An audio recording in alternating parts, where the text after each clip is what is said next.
As at December 2020, Uganda's debt-to-GDP ratio stood at 49% and is projected to hit the 50% threshold by the next financial year starting 1st July 2021. UDN is therefore concerned that Uganda's debt is now growing at a much higher rate than the economic growth.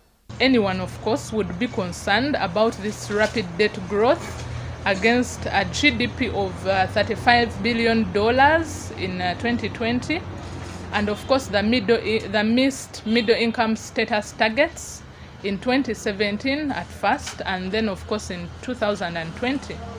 The country must deal with key binding constraints, the runaway corruption, execution issues, and also look at new strategies to sustainably manage our debt as a country.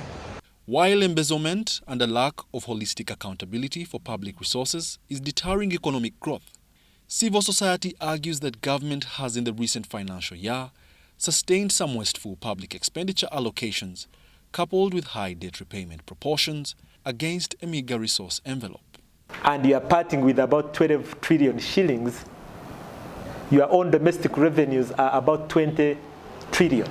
So of 20 trillion, you are removing over 12 trillion for purposes of debt repayment. I think that's not good mathematics, definitely it's ugly. They assert that government ought to be more aggressive against runaway corruption and time cost overruns in public investment projects if it is to manage the surging debt burden.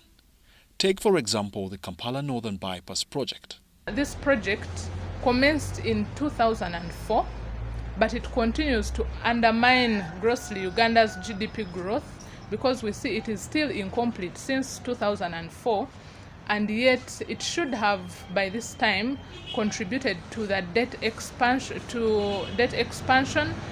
and economic opportunities foregone, because we continue to spend on this project even when it was supposed to have been completed some time back.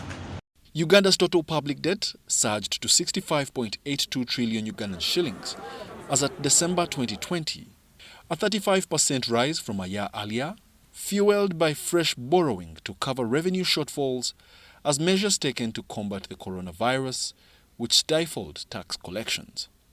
Wadulo, UBC News.